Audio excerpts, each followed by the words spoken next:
लेकिन उसमें खाना कैसा बनाना चाहिए या खाने में क्या पोषण होता है उसके बारे में शायद आपको जानकारी नहीं मिली हो।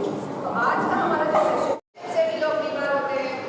और एक पिक्चर है टोबैको और अल्कोहल, मतलब ज्यादा दारू और तंबाकू, सिगरेट, बीड़ी, है ना, उससे क्या हो जाता है? कैंसर, है ना। तो ये बीमारियां हमें अलग अलग तरीके से लगती है, लेकिन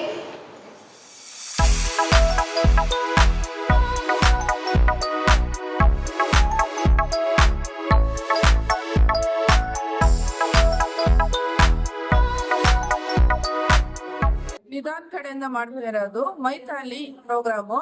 ಅದರಲ್ಲಿ ಬೀದಿ ವ್ಯಾಪಾರಿಗಳಿಗೆ ನಾವು ಯಾವತ್ತು ನಮ್ಮ ಬಗ್ಗೆ ನಾವು ಯೋಚನೆ ಮಾಡಿಲ್ಲ, ಬರೀ ಬೇರೆಯವ್ರಿಗೆ ಯಾವ ತರ ಊಟ ಕೊಡ್ಬೇಕು, ಯಾವ ತರ ಹೈಜಿನಿಕ್ ಆಗಿರ್ಬೇಕು ಅದ್ರ ಬಗ್ಗೆ ಯೋಚನೆ ಮಾಡಿದ್ದು. ಇವ್ರು ಬಂದು ನಮ್ಗೆ ನಾವು ಹೇಗೆ ಸುರಕ್ಷಿತವಾಗಿರ್ಬೇಕು, ನಮ್ಮ ಶರೀರನ ಹೇಗೆ ಕಾಪಾಡ್ಕೋಬೇಕು ಅನ್ನೋದನ್ನ ಅವ್ರು ಹೇಳ್ಕೊಡ್ತಾ ಇದ್ದಾರೆ. ಅದಕ್ಕೆ ನಾವು ಒಂದ್ಸರಿ ಟ್ರೈನಿಂಗ್ ತಗೊಳ್ಳೋಣ ಅಂತ, ಇದರಿಂದ ಸುಮಾರು ಜನಕ್ಕೆ ಉಪಯೋಗ ಆಗ್ಬಹುದು ಅಂತ ತಿಳ್ಕೊಂಡಿದ್ದೀನಿ. ಇನ್ನೂ ತುಂಬಾ ಜನಕ್ಕೆ ಮಾಡ್ಕೊಳ್ಬೇಕು. ಎಲ್ಲಾರು ಆರಿಸ್ತಾ ಇದ್ದೀನಿ, ಎಲ್ಲಾರು ನಮ್ಗೆ ಹೆಲ್ಪ್ ಮಾಡಿ, ಸಪೋರ್ಟ್ ಮಾಡಿ. Okay, all right.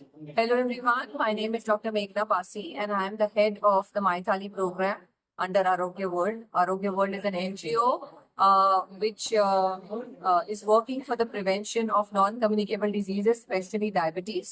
And under MyThali, we are trying to change the way India eats. NCDs are on the rise. We are the diabetic capital. We are now also the cancer capital. And we are trying to reach out to every Indian possible through offline and online activities, through social media, to teach people, to teach Indians on how to eat and what to eat. So this is a common confusion amongst Indians that, we don't know what is healthy versus what is unhealthy and what portion sizes we need to eat. So under MyThali, this is the first of its kind initiative where we have gathered 500 street food vendors. We are going to do sessions with in groups of 50, and we are going to teach these street food vendors in Bangalore on how to cook healthy. So we've seen that a lot of foodborne illnesses and non-communicable diseases are on the rise, and a lot of Indians are now eating out. So this is one major initiative where if the street food vendors are aware about, what kind of oil to be used, how much of salt should go into their cooking, and how to reduce the reuse of oil in their foods. This would help them to serve healthy food to the Indians, and in turn we'll be able to prevent heart diseases, diabetes and other non-communicable diseases as well amongst Indians. So this is the whole objective. This is our first training session today. And we'll be conducting 10 such sessions around Bangalore and around food streets and food markets in Bangalore.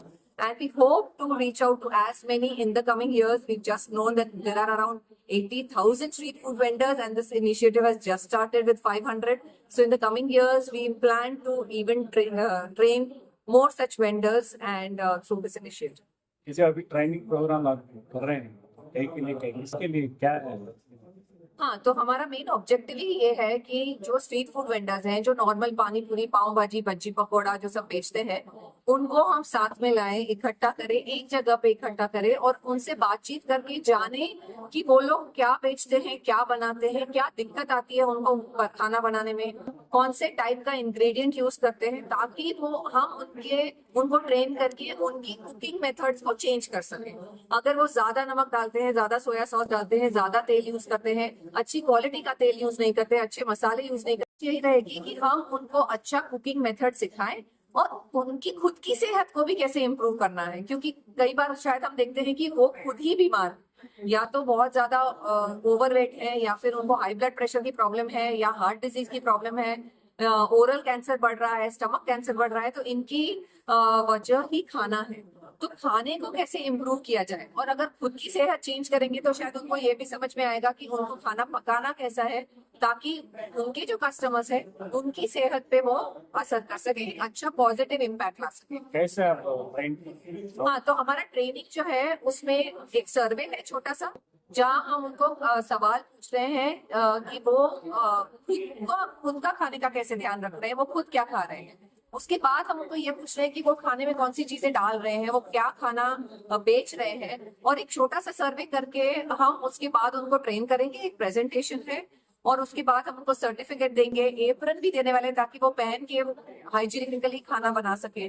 और ये training शायद पहली बार हो रही है जहाँ पे पोषण और पोषक तत्वों के बारे में बताया जाएगा। आज तक शायद फूड वेंडर्स की ट्रेनिंग हुई है आगे भी एफएसएसएआई के अंडर, लेकिन उनको हाइजीन और सैनिटेशन के बारे में बताया जाता है कि नाखून काटो और बाल कवर करके रखो, हाथ धो के खाना बनाओ, लेकिन उनको शायद ये नहीं बताया जाता कि तेल कैसा इस्तेमाल करना है, कितनी बार तेल यूज करना है या नहीं करना, या रीयूज ऑयल जो है उसे हमें नहीं यूज करना चाहिए, फेंक देना चाहिए, नमक कितना डालना चाहिए, मसाले कैसे यूज करने चाहिए। तो शायद ये पहली बार है कि हम उनको न्यूट्रिशन के बारे में जानकारी दे रहे हैं, जो शायद आज तक कभी हुआ नहीं। तो बैंगलोर का ये पहला इनिशिएटिव है बैंगलोर में, और हम चाहते हैं कि ये तो सिर्फ 500 से शुरुआत हुई है, आगे जाके हम 500 से 5000 और 50,000 तक पहुंच पाए, तब क्योंकि बैंगलोर में इतने सारे वेंडर्स हैं और इतने सारे लोग हैं खाने के लिए।